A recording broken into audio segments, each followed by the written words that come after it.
আসসালামু আলাইকুম, আমি আমাজউদ্দিন আছি আপনাদের সাথে। সবাইকে স্বাগতম জানাচ্ছি আমার পেজে এবং আমার ইউটিউব চ্যানেলটি সাবস্ক্রাইব করার জন্য অনুরোধ রইল। আর ইউটিউব চ্যানেলটি আপনারা আমার কমেন্ট সেকশনে পেয়ে যাবেন। তো আজকে যে বিষয়টা নিয়ে কথা বলতে এসেছি, আপনারা জানেন এই গতকাল এবং আজকে যে বিষয়টি নিয়ে বাংলাদেশে সমালোচনার ঝড় উঠেছে, সেটি বিএনপি নেত্রী এবং ইন্ডিভিজুয়ালি মানুষের কাছে পরিচিত মুখ রুমিন ফারহানা। উনি ভারতীয় মিডিয়াতে একটা বক্তব্য দিয়েছেন এবং ভারতীয় মিডিয়াতে বলা যায় যে আমাদের বর্তমান অভ্যুত্থানের যে সরকার রয়েছে, এই সরকারের এই সরকারের অনেক কঠোর কঠোর সমালোচনা করেছেন।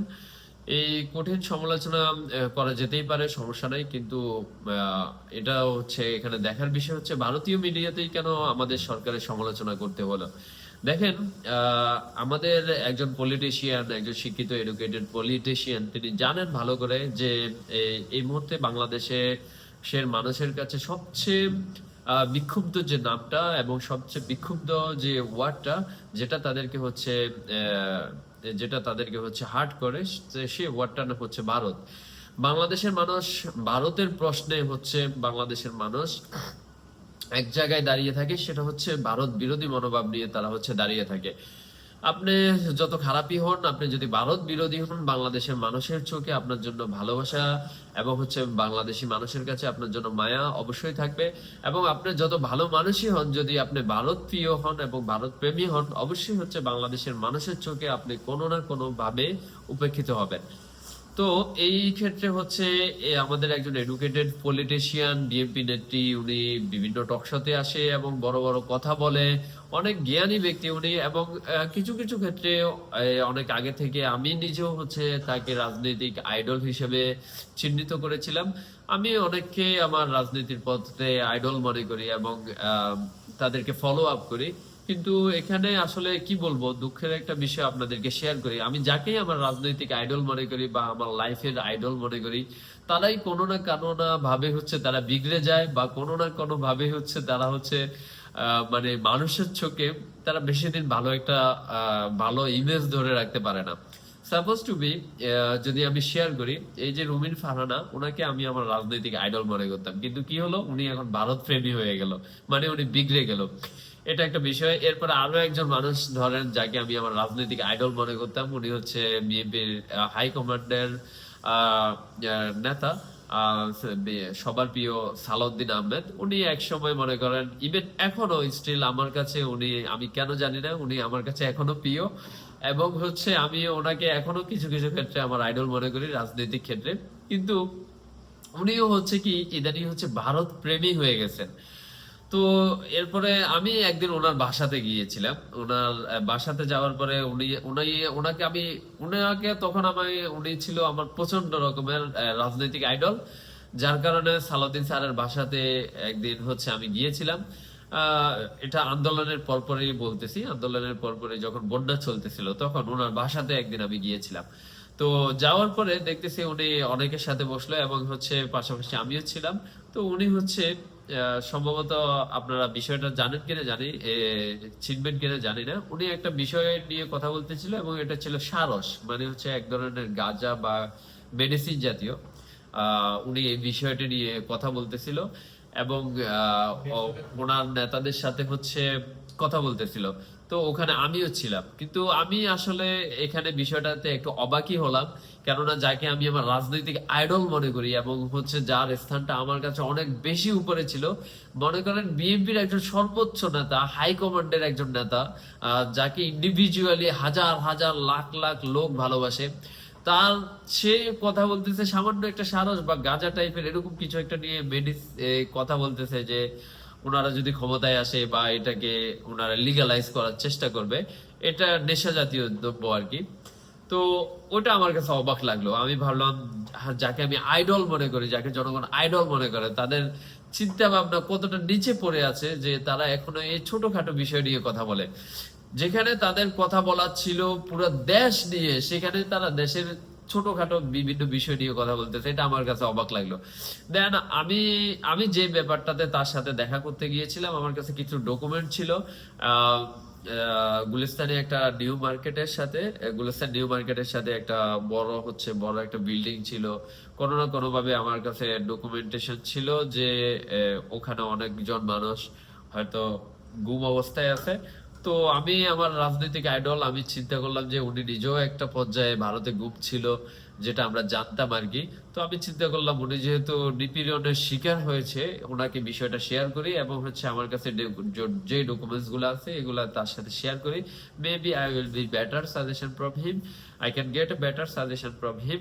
তো এটা আমি তার থেকে একটা বেটার সাজেশন আশা করে তার বাসায় গিয়েছিলাম। কিন্তু যখন গিয়ে দেখলাম যে আমার রাজনৈতিক আইডল এত বড় একটা মানুষ যখন সামান্য একটা বিষয় নিয়ে আলোচনা করতেছে, তখন আমি আর এই বিষয়টা তাকে শেয়ার করে নাই। কেননা আমি ভাবলাম এই বিষয়টা তার কাছে ভ্যালুলেস।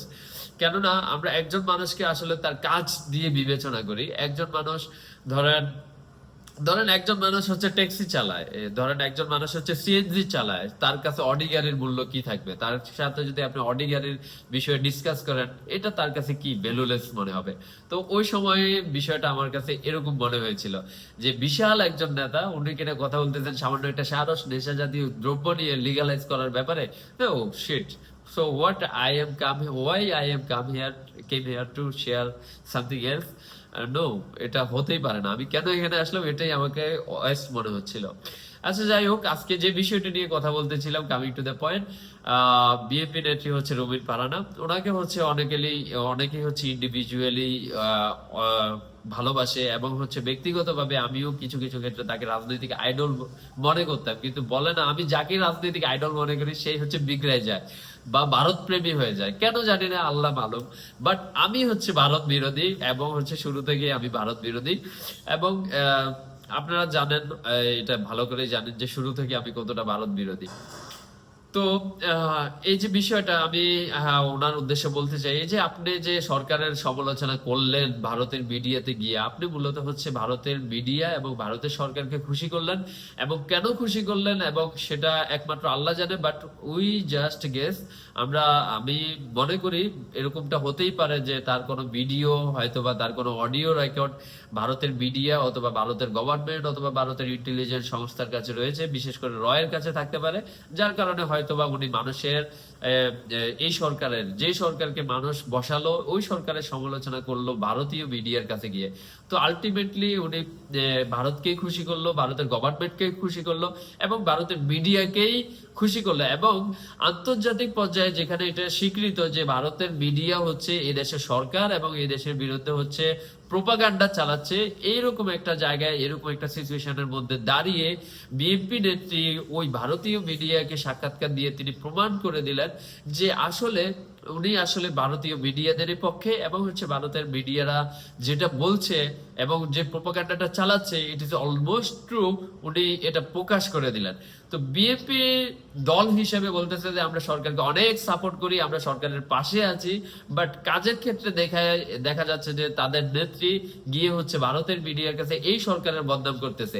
এবং বিএনপি যদি দল হিসেবে যদি ভারত বা এই সরকারকে সাপোর্টই করে, তো আমি মনে করি বিএনপি দল হিসেবে রুমিন ফারহানার বিরুদ্ধে একটা স্টেপ নেওয়া উচিত এই মুহূর্তে। অন্যথায় আপনারা এই সরকারকে সাপোর্ট করেন, এই সরকারের জন্য জান পান, তো এইরকম জান পান দেওয়ার কোনো মানে নেই। যে ওই বাংলায় একটা কথা আছে, তোমার জন্য আমার জান পান, মাছটা খেয়ে কাটা আন, মানে মাছটা খাচ্ছি আমি কিন্তু তোমার কাটাটা দিচ্ছি, এইরকম জান পানের কোনো মানে নেই। আমাদের রাজনৈতিক ব্যক্তিত্বরা ওনারা হচ্ছে বেশিরভাগ সময় ওনাদের যে পলিটিক্যাল রাস্তাতে চলতে গিয়ে ওনাদের বক্তব্য, ওনাদের হচ্ছে আলটিমেটাম, এগুলো পাল্টাতেই থাকে, এটা তো কমন থিংস। বাট এই কিছু কিছু মানুষের থেকে আমরা আসলে এক্সেপশনটা আমাদের অনেক বেশি থাকে। যেমন suppose to be Salauddin sir, বিএনপির হাইকমান্ডের নেতা এবং মানুষের কাছে ইন্ডিভিজুয়ালি পরিচিত একটা মুখ, তার থেকে আমাদের এক্সেপশন বেশি ছিল। কিন্তু প্রকাশ্যে একদম আমি ক্লিয়ারলি এই কথাটা বলতে চাই, উনি হচ্ছে ভারতকে খুশি করার জন্যই হচ্ছে ভারত প্রেমী হয়ে গেছেন এবং হচ্ছে বিএনপি নেত্রী রুমিন ফারহানাও একই পথে হাঁটলেন এবং ভারতকে খুশি করার জন্যই হচ্ছে এই সরকারের বিরোধিতা করলেন এবং ভারতের মিডিয়াতে গিয়ে বিরোধিতা করলেন। তো সুতরাং আমি মনে করি বিএনপির দল হিসাবে বিএনপির দল হিসাবে হাইকমান্ডের লোক হোক এবং রুমিন ফারহানা হোক, তাদের বিরুদ্ধে একটা স্টেপ নেওয়া উচিত। অন্যথায় বিএনপির বাংলাদেশের জেনারেল মানুষ যারা, তাদের চোখে বিএনপির জন্য যে ভালোবাসা সেটা দিন দিন কমতেই থাকবে এবং কমতেই থাকবে। এবং আপনারা কি মনে করেন, আমি just I will share you something like that, যে আমার কোনো খারাপ ভিডিও যদি ভারতের র এর হাতে থাকে, সেক্ষেত্রে হচ্ছে আমাকে ভারতের র যেভাবে চাইবে সেভাবেই চালাতে পারে। এটা তো হচ্ছে বেসিক কমন সেন্স। তো আপনারা কি মনে করেন সালাউদ্দিন স্যার অথবা বিএনপি নেত্রী রুমিন ফারহানার এমন কোন ভিডিও বা এমন কোন অডিও রেকর্ড কি আছে যার কারণে হচ্ছে তারা হচ্ছে এই সরকারের বদনামি করতে উঠে পড়ে লেগেছে? এবং রুমিন ফারহানার বিষয়টা যেটা, উনি এই সরকারের বদনামি করতেছে ভারতীয় মিডিয়াতে গিয়ে। How you can think that, যে ভারতীয় মিডিয়া যাদেরকে আমরা প্রকাশ্যে অপ্রকাশ্যে আমরা ঘৃণা করি, উনি হচ্ছে এইরকম একটা মিডিয়াতে গিয়ে তার সাক্ষাৎকার দিচ্ছে এবং আমাদের সরকারের বিরুদ্ধে বলতেছে। আমরা কখনোই এটা অ্যাকসেপ্ট করি না, বিশেষ করে বিএনপির মতো একটা বড় দলের নেতাদের কাছ থেকে, যাদেরকে মানুষ ভালোবাসে এবং যাদেরকে মানুষ চায় যে আগামীতে তারা ক্ষমতায় আসুক, এমন লোকদের থেকে আমরা আসলে এটা কখনোই অ্যাকসেপ্ট করি না। সুতরাং আমি মনে করি আপনারা যদি র এর হাতে বাধাও থাকেন এবং ভবিষ্যতে যদি আপনারা চান যে আপনাদেরকে তাদের মতো করে পরিচালনা না করুক, আপনারা যদি এটা চান, আমি মনে করি মানুষের সাথে হয়তো বা আপনারা রাজনীতি থেকে সরে যান। না হলে র এর কাছে, আপনাদের ভারতীয় মিডিয়ার কাছে আপনাদের যদি কোনো গোপন ভিডিও বা অডিও রেকর্ড থেকে থাকে, বা আপনারা যদি তাদের কাছে ধরা থেকে থাকেন, তাহলে এটা মানুষকে প্রকাশ্যে বলে দেন যে আমাদের অতীতে কিছু লাইভ ছিল যেটা ভারতের কাছে ক্লিপবদ্ধ আছে, অডিও ক্লিপ আকারে, ভিডিও ক্লিপ আকারে ক্লিপবদ্ধ আছে, যার কারণে আমরা মানুষের হয়ে কথা বলতে পারতেছি না।